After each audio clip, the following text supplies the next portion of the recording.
What's going on, guys? Welcome into the video. Today we're going to be talking about Star Citizen, per usual. So the first thing that I want to say is that I do think that CIG finally got real feedback into master modes and how people really feel about the ship balancing and the ship tuning and all that stuff.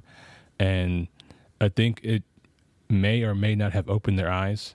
I mean, I think it closed their eyes even more, and they're trying to bury their head in the sand even more because they are determined for master modes to work. You know, they'll continue trying to shove a square peg into a round hole and then tell us that it somehow works when it's clearly not working because people are not playing this game. I log in and I see my friends list, and there may be like 3 or 4 people playing. And I probably have like 60 people on my friends list in total. And in the previous models, I would honestly see a lot more. So, you know, it just tells me that people are not playing the game. They don't like slow master modes, and they don't like a lot of the cargo changes either. You know, it's made piracy a lot harder. For instance, you can't sell a 32 SCU cargo box at a salvage yard anymore. So the only place you can really sell it is a no questions asked terminal or a Grim Hex, which is going to lose you a lot of money. So at that point, it's like, what's the point? But before we get into the flight model changes, I want to talk about the Corsair and the Corsair nerf that came in the Evocati PTU. And the reason I talked about the feedback earlier, because I think the Corsair nerf is directly tied into the feedback that they did receive about you know, the ship balancing. And I even said something about it. I'm like, it doesn't make sense to say that, oh, we have to nerf, you know, the Redeemer because it has, you know, size 5 guns. I'm just like, well, so does the Corsair. It has, you know, it's the one ship that you can fly that has the most DPS out of any other ship, right? And we weren't saying that to say that it's unfair. We just wanted other ships that can compete and give us more options on the battlefield. In space in the game. So what they decided to do was to take the 2 bottom size 5 turrets away, and you have to have a co-pilot in there to basically press a button to shoot, which makes no sense because that co-pilot also has a remote turret. So what are you going to do with the remote turret? Are you just going to take it away? Are you going to move it somewhere else? Like, are you going to allow you're going to put an extra seat somewhere so someone can control the remote turret? It doesn't make any sense. Like, are you telling us that you're going to entirely redesign the Corsair to make it more like the Redeemer and redesign the entire front of that ship? Because that's essentially what you would have to do to make it functional. You would have to take that bottom seat and basically turn it into a turret and have those size 5 weapons be gimbaled to that turret. So it doesn't really make any sense. And the reason why people were saying the Redeemer nerf doesn't make any sense is because of the existence of the Corsair and the conning. Like, you have these other ships that control 4 size 5 weapons, while the Redeemer has just been discarded. I'm sorry to say it, you know, the Redeemer was never a favorite ship of mine, but I know for a lot of people, it's a favorite because you can crew it up and you can go run ERTs with your buddy because you have size 5 weapons, he's have size 5 weapons, and it could be potentially a lot of fun, but it's infinitely better to bring a Corsair or a Constellation because not only do you have the firepower, but you have the capacity for more cargo. I believe, you know, the Redeemer doesn't have hardly any cargo at all. So, you know, it really doesn't fit, you know, within what the Corsair and the Connie are. The Redeemer is not a great choice when it comes to those ships in particular. And this is how we know that it's a knee-jerk reaction because, in my opinion, if you're taking that size 5, those 2 size 5 weapons away from the pilot, now you're making the ship infinitely less effective at defending itself. Because now, if you see a Corsair, if they do keep these changes, if you see a Corsair, you're going to have people and fighters killing them because most people who fly Corsair fly it alone. So it's like, oh, I only have to worry about 2 size 5 weapons and not 4. Okay, I'll take that trade. You know, I'll keep that Corsair in a place where I can basically pancake it and shoot it from the top or shoot it from the bottom. I don't. There's no fear about going up against a Corsair now. You know what I'm saying?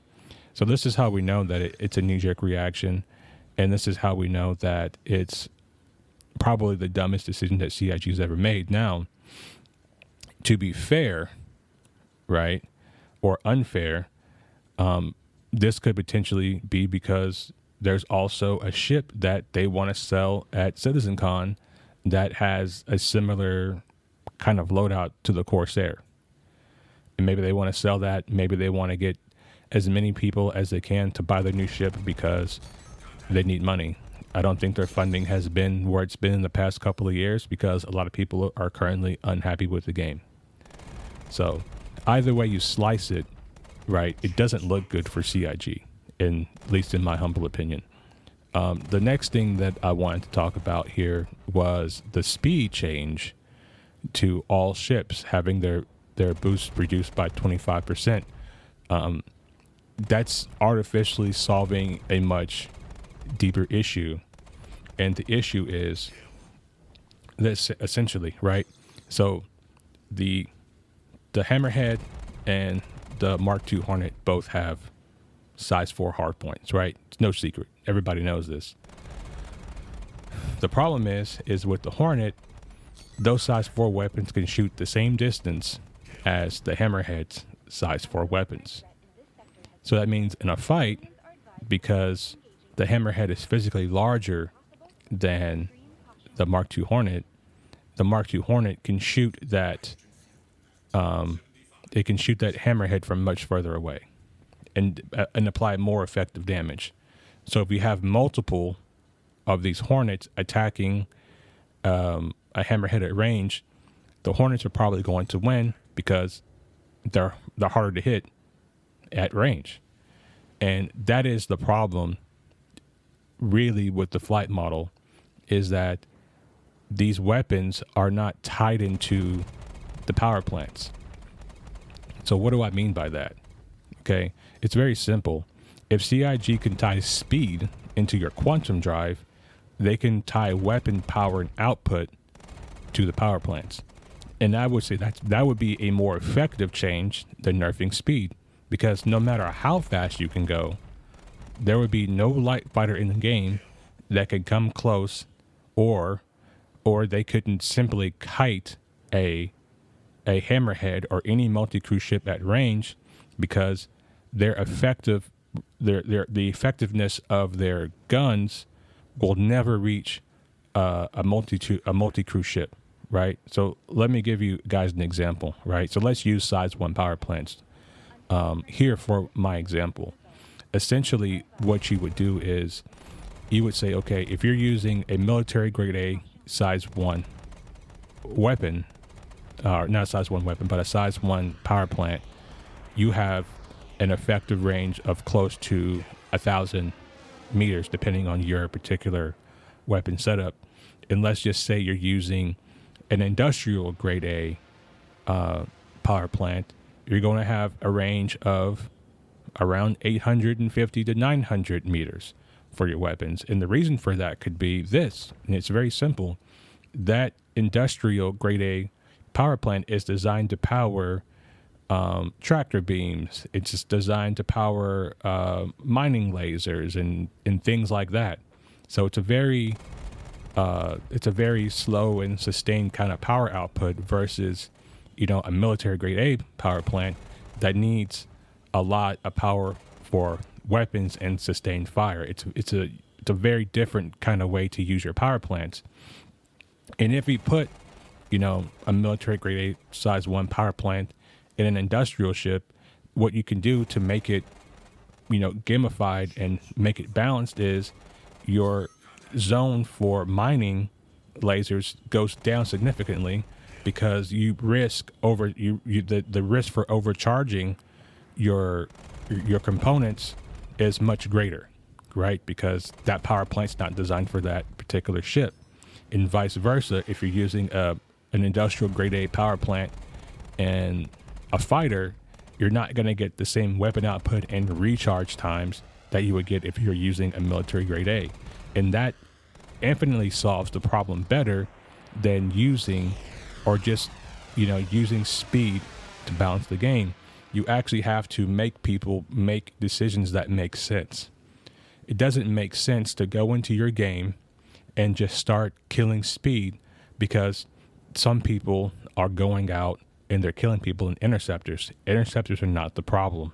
The problem is CIG has not tied weapons into the power plants. And you would think with this new engineering gameplay that they would have done this, but this is not the case. And going around and doing what they're doing is just, it doesn't make any sense. And I'm getting honestly tired of the Twitch streamers because I've done my rounds and I've point blank asked them, like, what do you think about these speed nerfs? And they're like, well, you got to understand they're trying to do things like other games do. I'm like, I'm not playing other games. I'm playing Star Citizen. And I want Star Citizen to be Star Citizen because Star Citizen, of all this other space games up until 323, had one of the better flight models. Was it perfect? No, it wasn't perfect. But if they back then decided that we were going to tie weapon ranges and the velocities directly into your power plant, even if you could tricord, it wouldn't matter because you have to come close enough to that bigger ship to engage it. And those bigger ships would be able to engage you at longer distances.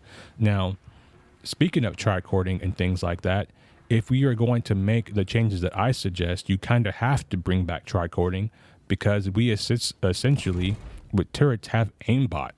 Like, you just have to get it into like a certain degree field of the cone fire, and it's automatically going to hit the target. We have to take that away, especially if we're not bringing speed back. If you brought back the ability to tricord and to use those strafes and combine those for a more comprehensive experience, if the fighter does decide to get close, it creates better gameplay because now the fighter has a way to defend themselves. Because if you don't think that if they made the changes that I suggest and they changed nothing else, you would have a lot of people flying multi-crew ships just attacking fighters just because they can, because it's a game. That's how people are in games. They do things because they can. And I wouldn't agree with that, but I know that a lot of players hate the light fighter meta, so they would be in multi-crew ships and they would go out and they would essentially just be hunting fighters because, they have the weapon ranges and velocities and they have fixed assists, so they can really hit all their shots. But if we take that aimbot shit away and we bring back tricording, now if the fighter's competent enough, he can get out of the way of being shot. And if those turret gunners on that multi-crew ship are not good, they're going to die because that fighter knows how to get in and stay close and knows how to, get around those turrets. So those are kind of my thoughts on what's happening currently with master modes and CIG and these current changes. And guys, I've got to tell you, I haven't been excited for a patch in a very long time. I'm not excited for 3.24.2 PTU. I'm not looking forward to it. Just because of all the changes. And I'm what's the point? But let's have a conversation about this down in the comments below, and I'll see you guys in the next video. Peace.